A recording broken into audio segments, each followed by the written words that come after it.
اسی ہجرت کے دوسرے سال آپ صلی اللہ علیہ وسلم پر اللہ تعالیٰ نے زکوٰۃ کا حکم اتارا، انما الصدقات للفقراء والمساکین والعاملین علیہا والمؤلفۃ قلوبہم وفی الرقاب والغارمین وفی سبیل اللہ وابن السبیل فریضۃ من اللہ واللہ علیم حکیم۔ اللہ تعالیٰ نے 8 مصارف بھی بیان فرمائے۔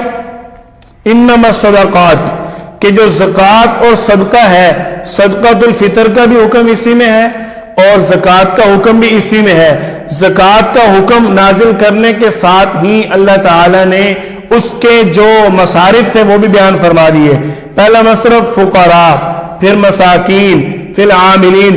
عاملین کہتے ہیں یہ حکومت کی طرف سے جن کو زکوٰۃ لینے کے لیے مقرر کیا جاتا ہے نا، زکوٰۃ کے پیسوں سے ان کی تنخواہ دینا یہ بھی زکوٰۃ دینے کا حصہ ہے۔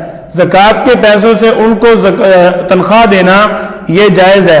چونکہ ہماری اسلامی ریاست ہے تو اسلامی ریاست کے اندر اب تک یہی دستور چل رہا ہے۔ جو گورنمنٹ کی طرف سے چیئرمین زکوٰۃ بنے ہوتے ہیں نا ہر علاقے میں، جس زکوٰۃ سے ہی اپنی تنخواہ گورنمنٹ سے وصول کرتے ہیں۔ والمؤلفۃ قلوبہم، یہ ہے تالیف قلب، یہ آج بھی ہو سکتا ہے۔ یہ آپ صلی اللہ علیہ وسلم کے دور میں تو کثیر پایا جاتا تھا، آج ویسے یہ کم ہے کہ ہم کسی کو مال کھلائیں کہ وہ ہمیں اسلام کو قبول کر لے۔ آج کل لوگ کھا کے بھاگنے والے زیادہ ہیں۔ وفی الرقاب والغارمین وفی سبیل اللہ، مسافر ہے ایسا مسافر جس کے پاس کسی قسم کا کوئی مال نہیں ہے، وہ پریشان ہے۔